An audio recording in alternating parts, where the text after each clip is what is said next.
শুভেন্দু অধিকারী নির্বাচনে বিজয় হওয়ার পর মুসলমানদেরকে জয় শ্রীরাম বলতে বাধ্য করছে।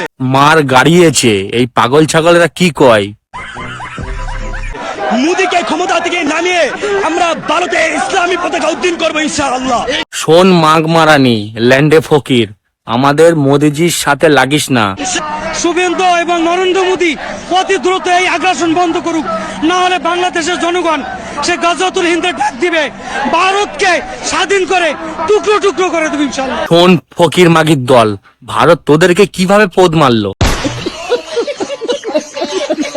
সারা বিশ্বে আজ মুসলমানদের উপর হামলা করা হচ্ছে, আমাদের মুসলমান ভাইদের পক্ষে আমরা আছি, আমরা প্রয়োজনে জীবন দিব, ভারত অভিমুখে মুফতি আমির মতো লং মার্চ করবো। আর শোন ল্যান্ডে ফকির মাগ মারানি, আগে তোদের দেশ সামলা, তারপরে ভারতকে সামলাবি। প্রতিবাদ করবো।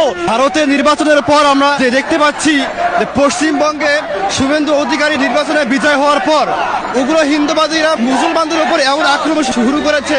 আমাদের ভারতের কাছে আছে রাফাল, একটু তোদের দিকে ঘুরিয়ে দেবো, তোদের লুঙ্গির নিচে ঢুকবে আর তোদের বিচি ছিঁড়ে উড়িয়ে নিয়ে যাবে। যে তারা ঘর লুট করছে, দোকানপাট লুট করছে এবং মুসলমানদেরকে জয় শ্রীরাম বলতে বাধ্য করছে। শালা ফকির মাগিরা নিজের দেশ সামলাতে পারে না, আবার বেশি চুদাই।